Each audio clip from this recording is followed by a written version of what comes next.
aking kumare Abigail Mata.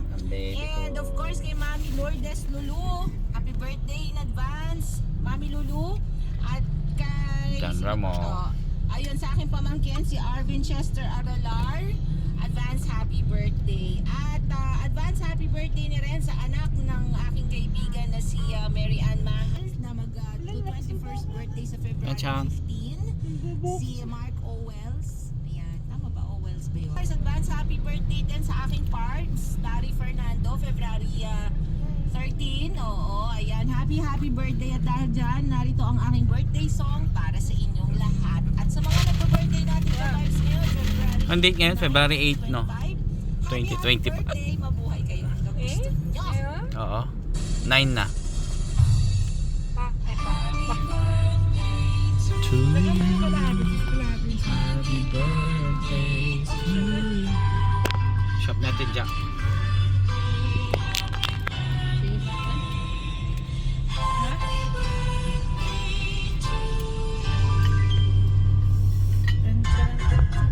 Happy birthday to you. Happy birthday to you. Happy birthday, happy birthday, happy birthday to you. Kadmolis Ukay.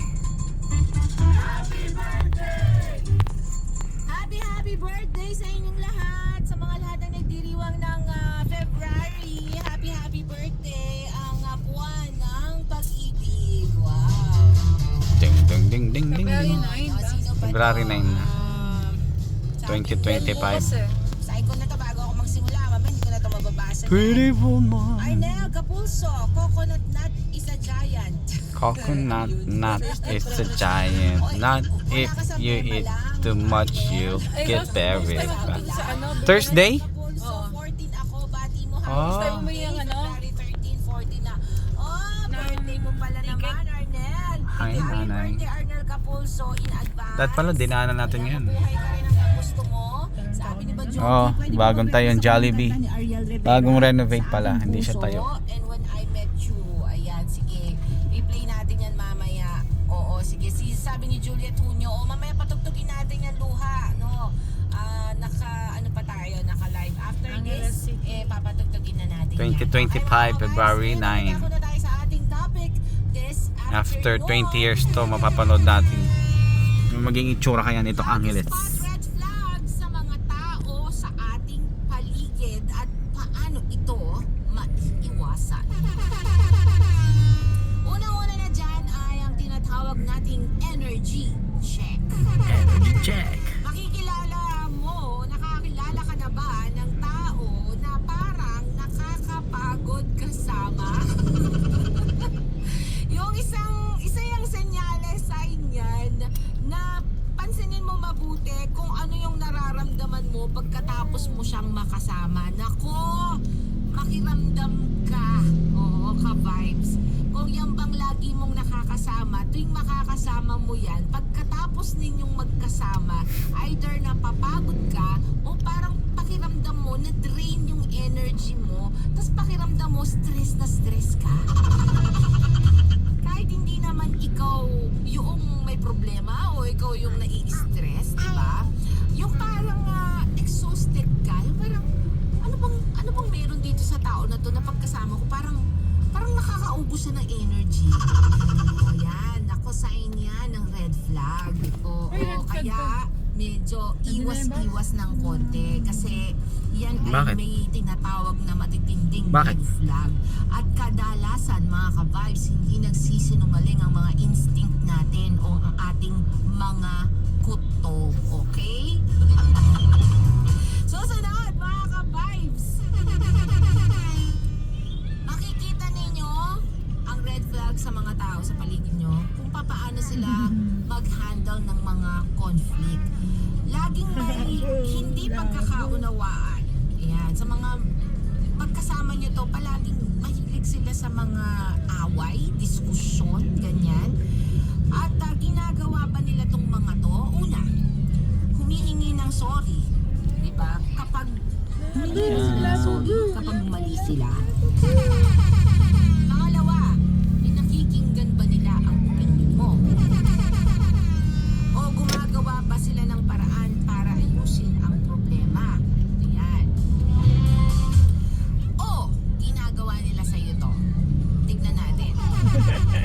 Sinisisi lahat sa'yo.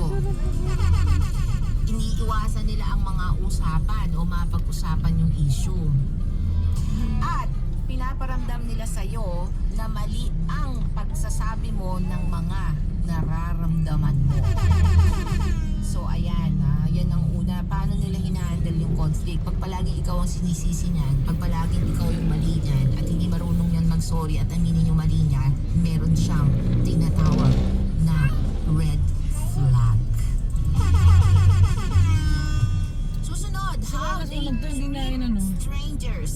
How they treat Ginawa ulit. strangers. Ayan. Kung gusto mong mabilis na malaman kung anong klaseng tao ang isang tao, pansinin mo kung paano niya tratuhin yung mga waiter, halimbawa yung mga driver, o sino mang wala namang maibibigay sa kanila na benefits. Ayan, dito lumalabas yung tunay nilang ugali. Kung halimbawa, kasama mo tong, kasamahan mo ba to sa trabaho, kaibigan mo ba to, jowa mo ba to, kapag nakita mo sila kung paano manlait ng mga waiter, ayan, o kaya magsalita sa harap ng ibang tao, lalo na yung mga wala namang nakukuha silang benefits doon o hindi sila nakakakuha ng something good from them o wala silang mapapala doon, pansinin nyo kung paano nila itrato yun at doon nyo makikita kung anong ugali meron sila.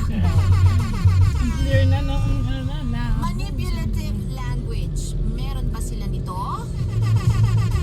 Yung laging sinasabing ang OA, Yung ora-ora na yun, sa sarap yun din. lang ang OA. Kita ko yung ora. Kare-kare ba? Yung tipong Kaya nga, sasabihin, sarap dyan. Nakita ko yung vlog. joke lang yun. Hindi ka naman mabiro. Ang pikon-pikon mo naman. Hindi ka pala kakain Yan, bukas mga to. ganyan. Very manipulative, diba? Thursday pa ako kakain pala. Alam mo, kasalanan mo yan. Kung bakit ganito ang nararamdaman ko. Kung Thursday ako kakain, halos isang linggo, no? 5 days yun. Ginawa ko yan. Tama. Manipulative yan. Ako, delikado. So, kung napapansin mo itong mga pattern na to at kung Baka paano 3 sila days lang. magsalita, Hindi ko. Doon na lang ako magkare-kare. Panlilin lang Madalawa yan. yun ang ano. Oo, ginagamit nila yung mga salita Oo. yan para pagdudahan mo yung sarili mo. Huwag Hindi, kang yung pata. magpapadala. Tutuin ko. Magpapadala doon. Bukas? Oo, dahil yan ay isang Ba't bukas? takot na red flag. Sa Wednesday. Bago tayo Diba, manas? mga ka-vibes, Oo, paano nyo para ba makakain din naisip sila, ang Ate mga Sandra. red flag sa mga tao sa paligid ninyo? Share nyo naman yan sa akin. Oo. Tanyo si Job. Oo. Sabi niya, isang tingin niya lang daw dun sa tao. Alam niya na, lalo na kung burao. Ewan ko yung term na yan. Ano? Oo. Tapos, Hirap ubusin. kapag daw mataas ang, maganda daw ang pamumuhay mo, antas ng pamumuhay mo, mabait sa'yo. Pero kapag wala ka naman, hindi ka naman pinapansin. Ayan, ako, red flag na naman yan.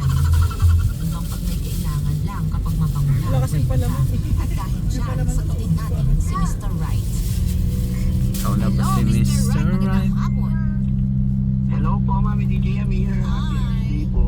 Happy Hearts Day. Happy I Sunday. miss you, DJ. I It's miss been a you while. more. Oh, di ba? I miss you more. Oh, Mr. Right. Narinig mo ba yung topic natin? Open na yung ata eh. Oh. Opo, DJ. Relate na relate ako. Na. Sige, Ewan ko lang. Ano, May dumadaan paano naman mo na. iniispata ng mga red flags sa Baka mga mga tao? motor lang.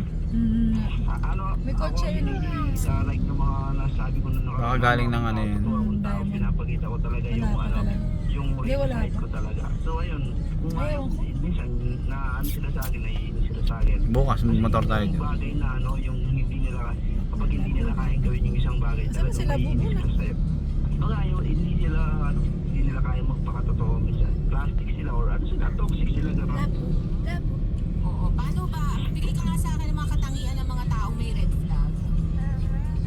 Sa akin DJ, yung mga ano, yung mga, alam mo, yung mga tingin ng, yung mga matalin eh. Minsan may mga, pag matalim yung tingin sa'yo, ganyan. Kaya pag, ano, minsan kinakausap mo, hindi kumikibo. Ayaw kasi ng mga ganun mga tao, yung mga tahimik. Mas gusto ko yung mga, ano, yung mga talkative, ganyan. Yung mga, kasi ganun akong tao eh, jolly at saka talkative akong tao. Ayaw ko yung mga, Ate, tahimik na magsasagasaan ka, parang may ate. gagawin na masamang balak sa'yo. So parang ibig mo sabihin yung parang sabi nga nila is nasa loob ang kulo. Ganyan. Oo, tama, DJ. Oo. Mga tahimik lang yan pero hindi mo alam na not knowing na sinasaksak ka pa na nila patalikod o kaya sinisiraan ka nila ganun. Minsan ako lalo DJ, nag-ano ako sa church namin. So hindi natin may iwasan na meron ganyang mga tao. Kahit minsan sabihin na natin mga kasama mo sila, pero ako alam mo kasi, kaya ang ginagawa ko DJ, iniiwasan ko sila. Kapag ayun, pag nakita ko na yung tunay nilang ugali, ayun. Para yung mga manonood, isang mahabang video na lang papanoorin nila. Isa pa, hindi naman mawawala yan, Mr. Right, kahit saan namang organisasyon, even sa church, di ba? However, hindi naman tayo pupunta sa church para dun sa mga taong nandun, di ba? Napupunta tayo na para kay Lord. Kaya, ako actually merong mga tao na, uy, nagsiserve ka ba, nagsisimba ka pa na, tapos sasabihin ko sa kanila, yung simbahan, hindi ko naman ako pupunta sa simbahan para sabihin na banal ako, kasi alam ko makasalanan ako, kaya pumunta ako sa simbahan, kasi alam ko, yun, humihingi ako ng tawag sa Panginoon, hindi naman para sa Wala na yung mga ano, design sa harap. mga tao. Minsan kasi yung Nakasino. pagkakamali nila, tinitingnan kami ng mataas eh, gano'n sila, yung ibang tao. Naniniwala ka ba na ang mga taong nasa simbahan, yun yung mga taong makasalanan? Kaya nga sila nandun. Oo naman. Kasi kung perfect ka, ba't di pa magsisimba, di ba? Oo, DJ, sabi nga sa isang gospel, di ba, hindi na, yung taong magaling, hindi na kailangan ng doktor. So, Correct. pupunta na kung alam mo magaling ka na, di ba, DJ? Ano kung napakapunta mo na? Diba? Perfect ka. Hindi pupunta ka sa simbahan. Bakit mo pa siya kailangan, di ba, DJ? Kung ganun ka, kung nasa iyo na lahat na mayaman ka na, makapangyarihan ka na, marami ka ng ari-arian, aamin mo pa yung Panginoon, di ba? Kahit yung mga disciples naman ni Jesus, yung mga pastors niya, hindi naman sila perfecto, pero pinili sila ng Panginoon. Correct. Kasi nga, di ba? Kaya nga tayo nandun sa simbahan kasi makasalanan tayo. At alam mo, di ako Oo, kaya humingi tayo ng tawad, DJ. Correct. At hindi ako naniniwala na may taong perfecto. Lahat tayo. Oo, walang perfecto, walang tama. Walang Hindi matuwid niya sa naman lahat. tabi yung jeep Oo, niya. anyway. Kahit mga pare, o yung mga preacher natin, mga ano yan, hindi rin pero kahit sabi nga, kahit may mga kaaway ka sa mga tuloy mo lang yung ginagawa mo. Kung alam mong mabuti yung ginagawa mo, wala kang inaapakan na ibang tao. Ituloy mo lang yung ginagawa as long as wala kang inaapakan na ibang tao. Lagi ko nga sinasabi sa mundo lahat ng mali ngayon ay nagiging tama. Maging iba tayo. Piliin pa rin natin maging mabuti.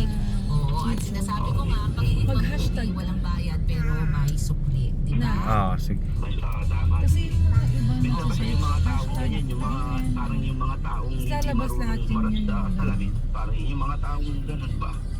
Yan talaga eh. Marami na talagang Hindi na mo judgment. nakayakap sa kanya. Niyakap Marami nila mo. Pakiramdamin ng mga ganito. Correct, correct.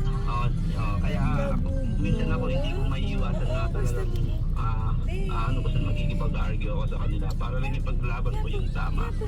Pero kapag ganyan, alam mo, yung mga tao nga hindi na nakikinig ng tama at yung mga tipong may mga red flags na sila at wala ka na magagawa dyan, yung makikinig sa'yo yan.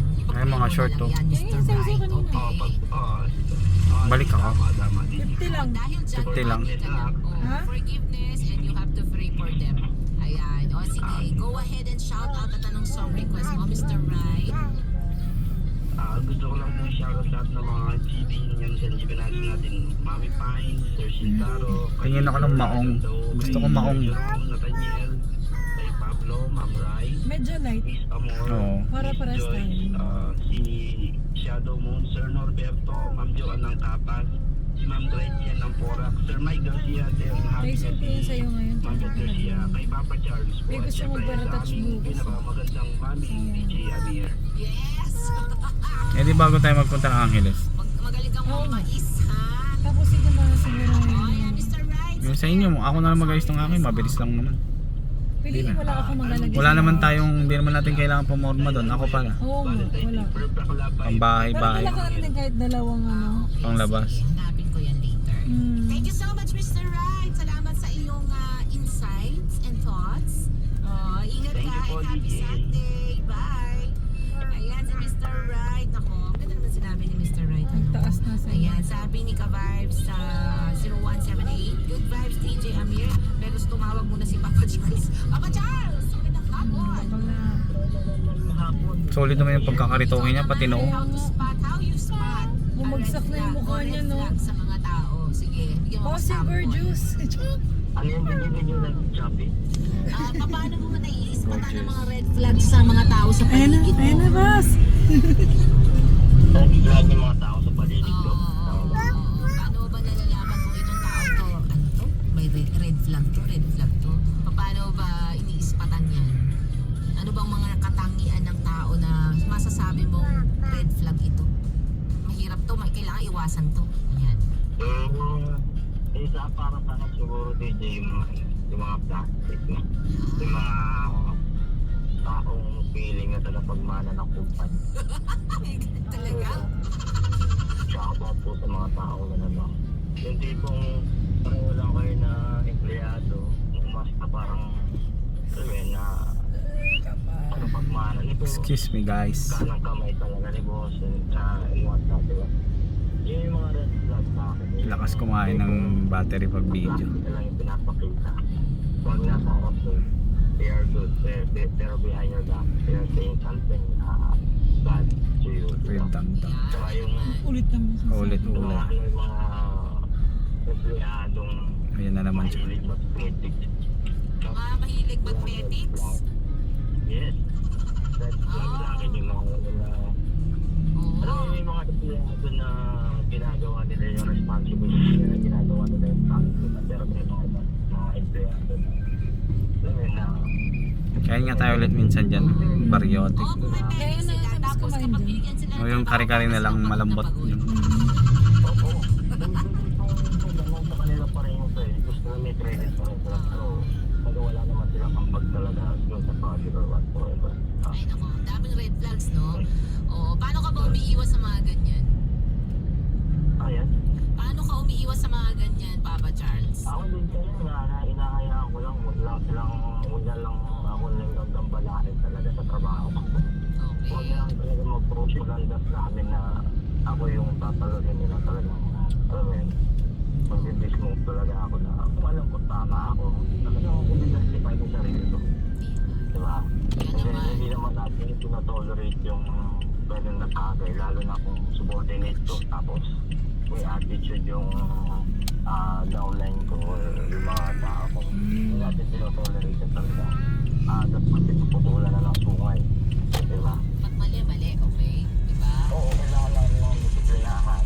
Pero hindi naman sa extent na isusumbong mo muna. Tapos kung nabigyan mo ng first offense at second offense, yun, pag hindi pa rin nagbago at wala pa rin improvement, hindi mo na i-report sa HR or sa management. Thank you. Kailangan ng necessary action to hold up with the attitude of the employee. Right process pa Nakauwi rin na tayo, kaya si diba? Uber? Kahit nakakainis na, diba? Oo, ayan. Oo. Tama. Thank you so much, Papa Charles. Mag-shoutout ka na, tsaka baka may song request ka, Papa Charles. Ayun, binabati yung pinakamagandang asawa si Mrs. Alexandra, no? And then, yung baby ko si Felice, yan, papunta kami sa chapel, we will attend the mass, Yes, very Sunday good. family day. And then binabati ko pala si Mrs. Bright, no? Salamat sa pagbati, sakto pagbukas ng radyo, Papa Charles. Yeah. Oo. Ayan. Ang song request mo, Papa Charles? On this day by David Pomeran, ang team song namin ng music. Okay, ayan. Ingat kayo, ha? Oo, tama. Ingat kayo at family that prays together stays together. Walang makapagbabago. Diyan na siya. Ayan. Ingat kayo. Bye. Bye. Ayun po si Papa Charles naman. And sino pa to? Ayan, sabi niya, Kabayan 0178, ulitin ko lang, good vibes DJ Amir. Sakto natin Blessed 20 Sunday po. minutes. Pag-greet po, Bebe Kim, Cuz, Hi guys. Pumpkins, Knockout pa Janine, din. James, thanks and God bless Maliit po. ba yung Wala anak naman ko, kay baby? Ka-Vibes. Okay, Shadow Moon. DJ Amir, walang tunay na malasakit at bulag sila sa katotohanan. Puro sila ka-plastikan. Pareho kayong dalawa ni Papa Charles. Galit kayo sa mga plastic. Oh, di ba? Naaalala ko tuloy yung kumpare kong plastic. Hindi pa nabubulok. Inagaw si kumare. Kay kumpare. Ano ba yan? Shadow Hindi mo Moon? siya nagambino? Well, good luck. Ko agawan issue pa. Ayan, no. Ang dami kasi red flags na. And